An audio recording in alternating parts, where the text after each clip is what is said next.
अगली बार जब क्रिकेट या फुटबॉल का कोई मैच हो तो आप उस पर पूरे हक के साथ सट्टा लगा सकेंगे।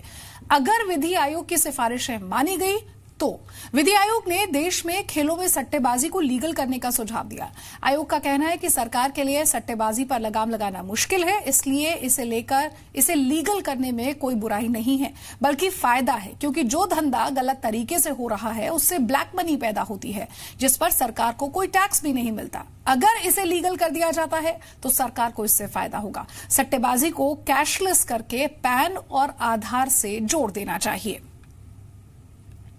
मेरे साथ मेरे सहयोगी सुमित ज्यादा अपडेट के लिए यहां पर जुड़ गए हैं। सुमित, सिफारिशें तो कर दी है यहां पर विधि आयोग ने, लेकिन इसके कितना लागू होने की गुंजाइश नजर आती है? देखिए, सुप्रीम कोर्ट ने 2011 में भी एक अपने फैसले में ये आदेश दिया था, जिसमें ताश से जुड़ा हुआ मामला था, जिसमें रमी जो खेल खेला जाता है उसमें सुप्रीम कोर्ट ने माना था कि ये जो मामला है वो स्किल से जुड़ा हुआ है।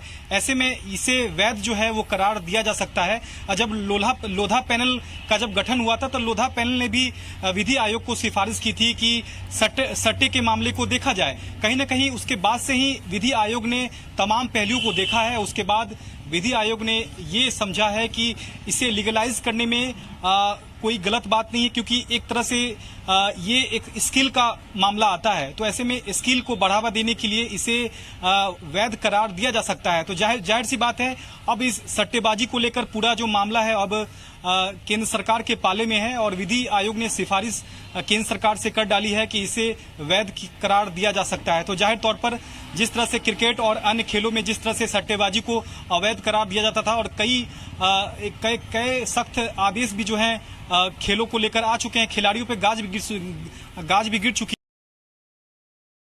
तरह से सट्टेबाजों के लिए एक तरह से शुभ संकेत माने जा सकते हैं, लेकिन देखना यह होगा कि जिस तरह से सिफारिश की गई है क्या उसको केंद्र सरकार मानती है या नहीं, यह देखना काफी अहम होगा। लॉ मिनिस्ट्री को ये रिकमेंडेशन जो है वो लॉ मिनिस्ट्री की ओर से विधि आयोग की ओर से यानी कि भेजी जा चुकी है और इस पर लॉ मिनिस्ट्री कब फैसला लेता है यह देखना काफी अहम रहेगा।